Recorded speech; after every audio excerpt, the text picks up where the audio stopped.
முருகர் அவரை சுற்றியுள்ள விண்வெளி மர்மங்கள் பத்தி தான் பார்க்க போறோம். முருகருக்கு நிறைய இடத்துல வேறு வேறு பெயர்களை வச்சு அழைச்சிட்டு இருக்காங்க. எக்ஸாம்பிளுக்கு சொல்லணும்னு பார்த்தா கார்த்திகேயன், சுப்பிரமணியன், ஸ்கந்தன் அப்படின்ட்டு நிறைய பேர் அவருக்கு இருக்கு. ஆனா தமிழர்கள் எப்பவுமே அவரை தமிழ் கடவுளாகவும் ஞானத்தோட சின்னமாவும் தான் பார்த்துட்டு இருக்காங்க. ஆனா சில மர்ம ஆராய்ச்சியாளர்கள் என்ன சொல்றாங்கன்னு பார்த்தா முருகர் வெறும் தெய்வ சக்தி மட்டும் இல்ல, அதையும் தாண்டி பூமியில் இருந்து வெளிவந்த வானியலர்கள் மற்றும் உயர் அறிவு கொண்ட நாகரிகளோட தொடர்புடையவராகவும் இருக்காரு அப்படிங்கறத அவங்க தெரியப்படுத்தியிருக்காங்க. Welcome to Bharath Kalai talks. இந்த மாதிரி இன்ட்ரெஸ்டிங்கா இருக்கக்கூடிய ஆன்சியன்ட் டைம் ஸ்டோரிஸ்லாம் உங்களுக்கு அப் டு டேட் ரீச் ஆயிட்டே இருக்குன்னு நினைச்சீங்கன்னா மறக்காம நம்மளோட சேனலையும் சப்ஸ்கிரைப் பண்ணி வச்சுக்கோங்க. வாங்க வீடியோக்குள்ள போலாம். அடுத்ததா நம்ம பார்க்கக்கூடியது முருகனோட பிறப்பு தான். அது புராணங்கள் படி என்ன சொல்லியிருக்காங்கன்னு பார்த்தா சிவபெருமானுடைய 3ஆம் கண்ணில் இருந்து 6 தீப்பொறிகள் ஒருங்கிணைந்து அதில் கார்த்திகை தெய்வங்களா மாறி அந்த எல்லா சக்தியுமே ஒன்றிணைந்ததுக்கு அப்புறமேல தான் அவர் கார்த்திகேயனா உருவெடுக்கிறாரு அப்படிங்கறத சொல்லியிருக்காங்க. அப்படி சிவபெருமானோட 3ஆம் கண்ணில் இருந்து வந்த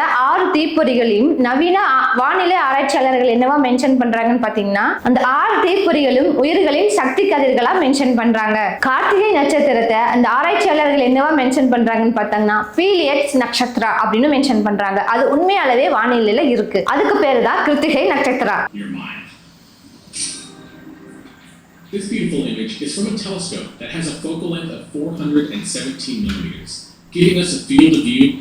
UFO ஆராய்ச்சியாளர்கள் என்னவா மென்ஷன் பண்ணிருக்காங்கன்னு பாத்தீங்கன்னா அந்த மாதிரி நட்சத்திரத்திலிருந்து பூமிக்கு வந்தவர்கள் மட்டும்தான் மனிதனோட அறிவை மேன்மைப்படுத்தியதா சொல்லியிருக்காங்க. சோ அந்த மாதிரி கார்த்திகை நட்சத்திரத்திலிருந்து முருகர் வந்ததுனாலதான் அவர் கார்த்திகை தெய்வமா போற்றப்படுறாரு. நாம முருகனை வணங்க நம்மளோட அறிவும் சேர்ந்து மேன்மைப்பட்டுட்டே வரும் அப்படிங்கிறது இதோட மறைமுக பொருள். அடுத்ததா முருகரோட அறுபடை வீடுகள் அதுக்கும் இந்த வானியல் ஆற்றல் புள்ளிகளுக்கும் என்ன மறைமுக தொடர்பு இருக்கு அப்படிங்கறத பார்க்க போறோம். ஃபர்ஸ்டா பாத்தீங்க அப்படின்னா இந்த 6 படை வீடுகளுமே சங்க காலத்திலிருந்து அமைக்கப்பட்டிருக்குங்க. முதல்ல திருப்பரங்குன்றம் எடுத்துட்டீங்க அப்படின்னா அங்க என்ன இருக்குன்னா சூரிய காந்த ஆற்றல் புள்ளி இருக்குங்க. திருச்செந்தூர் கடலோரத்தில் இருக்கிறதுனால அங்க நீர் அதிர்வெண் ஆற்றல் இருக்கு. பழமுதிர் சோலையில மனவியல் அதிர்வெண் மயமா செயல்பட்டு இருக்கு. சுவாமி மலையில சுழல் காந்த புள்ளி இருக்கு. திருத்தணியில் என்ன இருக்குன்னு பாத்தீங்க அப்படின்னா பீலியட்ஸ் தொடர்பு புள்ளி. ரீசெண்டா நாசா ஆராய்ச்சியாளர் கூட என்ன மென்ஷன் பண்ணிருக்காங்கன்னா இந்த 6 படை வீடுகளுமே ஜியோ மேக்னெட்டிக் எனர்ஜி லைன்ஸ் மேல அமைஞ்சிருக்கு அப்படின்னு சொல்லியிருக்காங்க. சோ விண்வெளியில இருந்து பூமிக்கு நம்மளுக்கு ஏதோன்னு தொடர்பு கொள்ளணும் அப்படின்னா இந்த 6 இடங்களுமே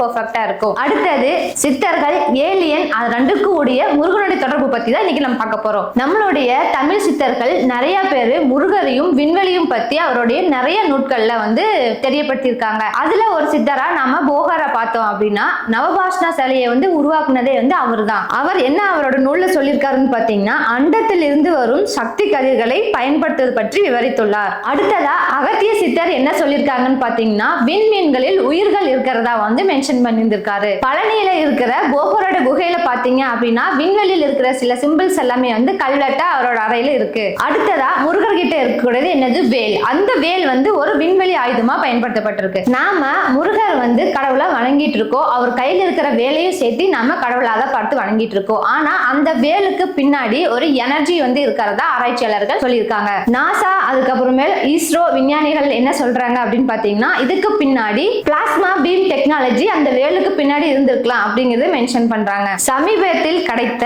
மர்ம காட்சிகள் பத்தி தான் நம்ம பார்க்க போறோம். இது எங்க நடந்துச்சுன்னு பாத்தீங்கன்னா திருப்பரங்குன்றம் திருத்தணியில இரவு நேரங்கள்ல சில ஒளிகள் தெரிஞ்சிருக்கு. அங்க இருக்கிற மக்கள் எல்லாருமே அதை ஒரு முருகனோட அருள், முருகனோட ஆசீர்வாதத்தால் தான் அந்த ஒளிர்கள் வருது அப்படின்னு மென்ஷன் பண்ணிருக்காங்க. ஆனா ஆராய்ச்சியாளர்கள் என்ன சொல்றாங்கன்னு பாத்தீங்கன்னா UFO வாகனம், அதாவது விண்வெளி வாகனமா இருக்கலாம் அப்படின்னு சொல்றாங்க. குறிப்பா சொல்லணும் அப்படின்னா அந்த ஒளி வகைகள் எல்லாமே நம்மளுக்கு பீலியட்ஸ் நட்சத்திரத்திலிருந்து தான் கிடைக்கிறதாகவும் சொல்றாங்க. அடுத்தது தமிழ் இலக்கியங்களில் உள்ள சில சான்றிதழ்கள் பத்தி தான் பார்க்க போறோம். திருமூலர் திருமந்திரத்துல என்ன சொல்லியிருக்காருன்னு பாத்தீங்கன்னா அண்டத்தில் இருந்து வந்த 6 விளக்கங்கள் உயிரின் தீயை ஏற்றின. கந்த புராணத்துல என்ன சொல்லியிருக்காங்கன்னா முருகர் கார்த்திகைகளால் வளர்க்கப்பட்டவர் அப்படிங்கிறாங்க. அதாவது பீலியட்ஸ் நட்சத்திரத்தில் இருந்து நாலேஜ் டிரான்ஸ்பர் ஏற்பட்டிருக்கலாம். சிவபுராணத்துல என்ன சொல்றாங்கன்னா சிவனோட 3ஆம் கண்ணா இருக்கு. சோ இது எல்லாத்தையுமே ஒரு எனர்ஜி போர்ட்டலா ஆராய்ச்சியாளர்கள் பாக்குறாங்க. அடுத்ததா முருகர் அவரோட DNA ஆக்டிவேஷன் தியரி பத்தி தான் பார்க்க போறோம். முருகர் யார் அப்படின்னு பாத்தீங்க அப்படின்னா மனிதருக்கு இருக்கக்கூடிய 64 வகையான DNA